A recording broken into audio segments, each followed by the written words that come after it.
It is my great pleasure to welcome as our preacher today Father Greg Boyle, who's come down from Los Angeles with two colleagues, Craig and Chris. And Father Greg is the founder of Homeboy Industries, and he's been with us this weekend, and it's been great hearing him and his message.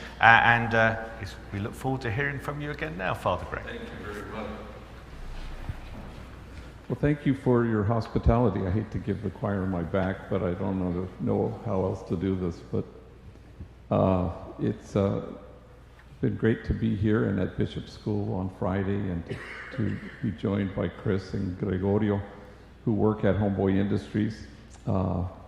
It's the privilege of my life for almost 40 years to work with gang members. And the day won't ever come when I have more courage, or I am more noble, or I'm closer to God than they are. I was thinking of a kid named Hector who I knew many years ago, who was 15 years old and dropped out of school and was,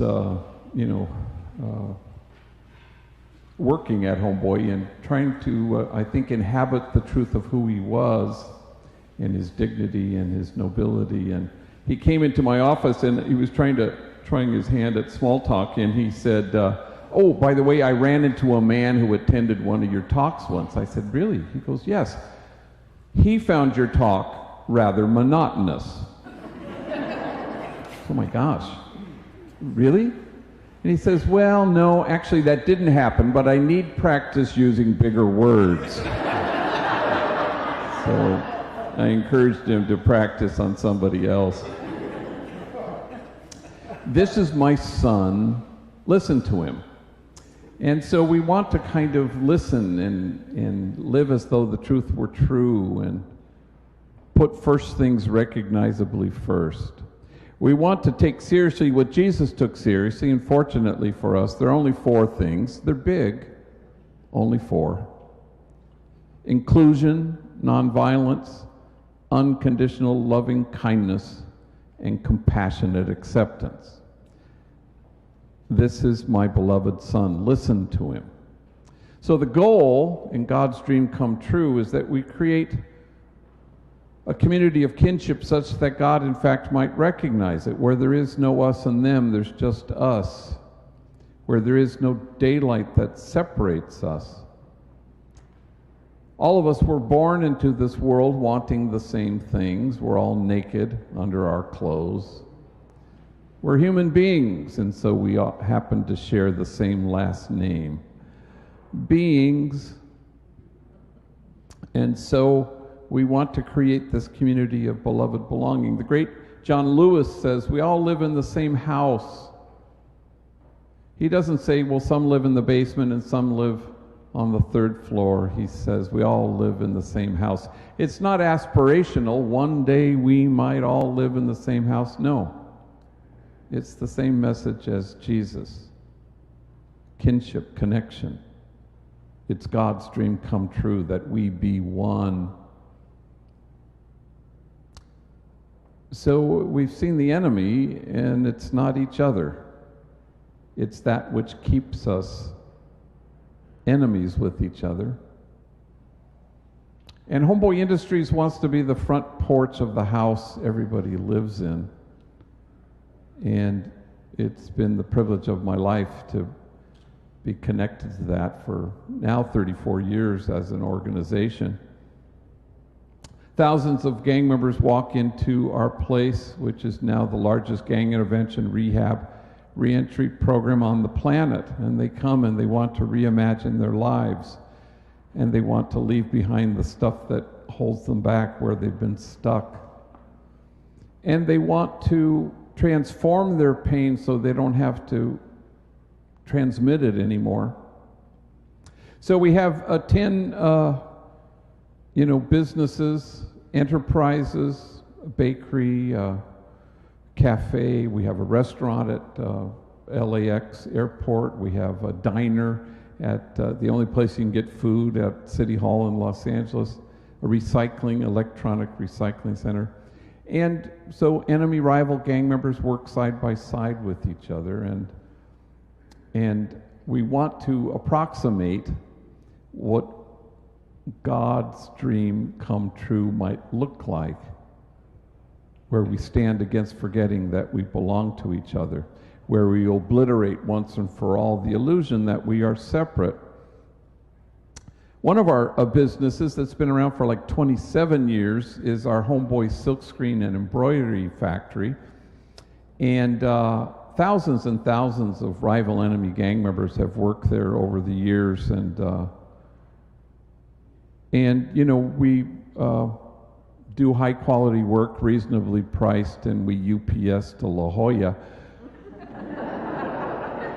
I'm just saying. But a couple, Ruben and Christina, run the place and have for 27 years. And every once in a while, I remember not that long ago, I got a text from Ruben. Is that I'm sending Gilbert to you. Well, this can't be good, you know. And if he sends somebody to me, it's like sending somebody to the dean's office or the principal's office. So, and it's quite a ways from where we are. So Gilbert shows up, and I go, all right, what happened? Well, supposedly, he says, I stole some T-shirts.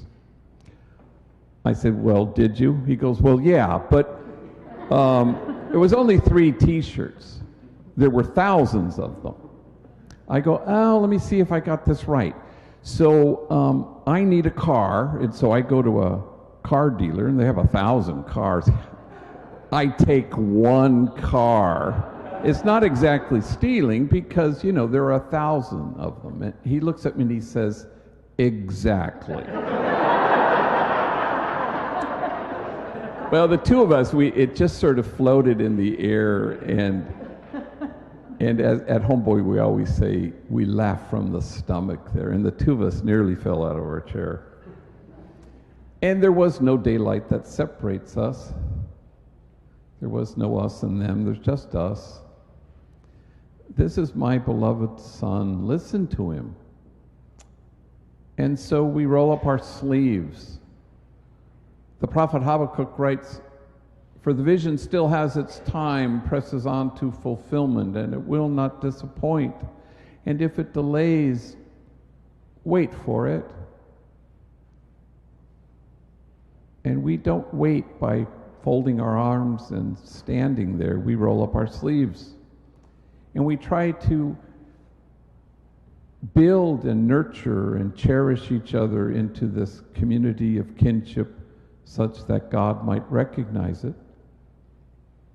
Where there are no enemies, there are only sisters and brothers who lock arms and try to create the world that God hopes for. In the old days, a homie would come to me and, you know, it's sort of like, you know, not everyone who says, Lord, Lord, is going to be let in, but not every homie who says, I just need a job will get in, you know, but homies will come. Our place is not for those who need help. It's only for those who want it. You have to walk through the door. And I can remember years ago, you know, a homie would come in and he'd say, I'm ready. I think I'm ready. I say, okay, I have an opening in Homeboy Bakery, but you're going to have to work with X, Y, and Z. And I rattle off the names of rival enemy gang members. And they would always say the same thing. They'd sit for a second. They go, okay, I'll work with them, but I'm not going to talk to them. And I remember how much that bothered me in the early days until you discover that it's impossible to demonize somebody you know. Human beings can't sustain that. So I had a homie, 19 years old. Everybody called him Youngster, and I thought he was ready. So I brought him over to Homeboy Silkscreen, and I introduced him to some 30 coworkers there working in our factory. And I watched him as he looked these guys in the eyes, and he shook their hands, and half of them were enemies, and I thought, wow, this is great.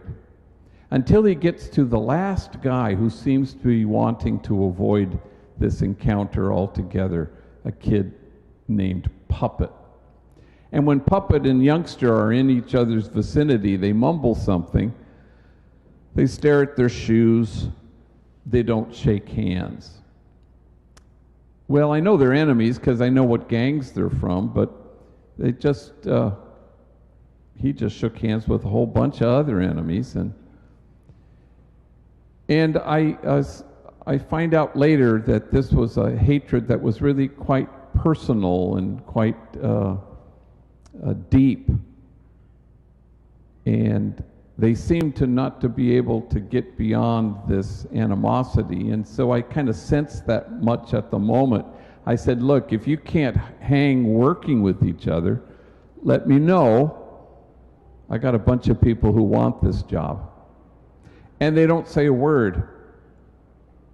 6 months later, Puppet leaves his home to walk to a store some distance from his house, and he purchases something. But on the way home, he decides to take a shortcut, and he dodges into an alley. And suddenly, unexpectedly, he's surrounded by 10 members of a rival gang, 10 against 1, and they beat him badly. And he falls to the ground, and while he's lying there, they will not stop kicking his head until he's lifeless.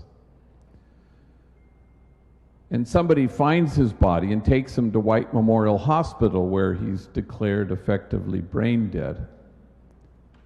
But it's the policy there to keep him connected to machines for 48 hours so that you can have 2 full days of a flat line with no brain activity at all, no brain waves. And then you can officially declare him dead. I was in St. Louis giving a talk, and I flew home immediately. And I've seen a lot of horrible things in my life, but nothing to compare to the sight of this young man with his head swollen many times its size. It was horrifying. You could barely train your eyes on him. And after the 48 hours, I anointed his forehead with oil and said a closing prayer and blessed him.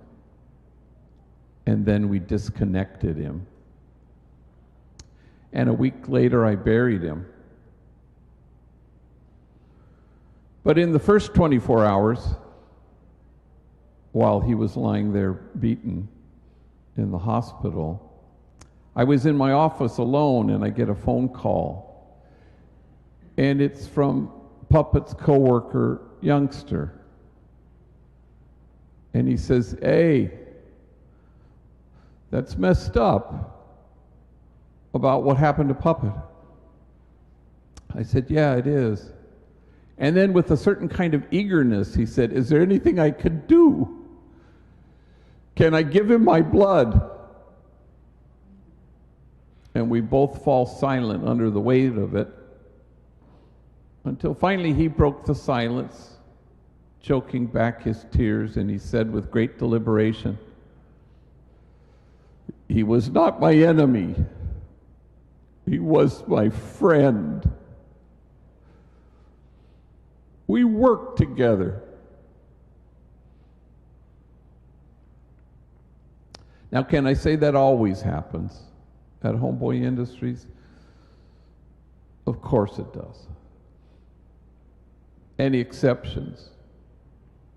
No. And it shouldn't surprise us that God's own dream come true for us, that we be one, just happens to be our own deepest longing for ourselves.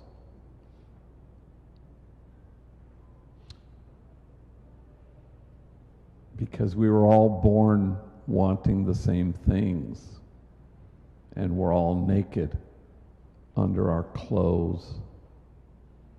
And we're human beings, and we all share the same last name, Beings. This is my son. Listen to him. Take seriously what he took seriously. Inclusion, nonviolence, unconditional loving kindness. compassionate acceptance. God's dream come true. We all live in the same house. For the vision still has its time, presses on to fulfillment, and it will not disappoint. And if it delays, we wait for it.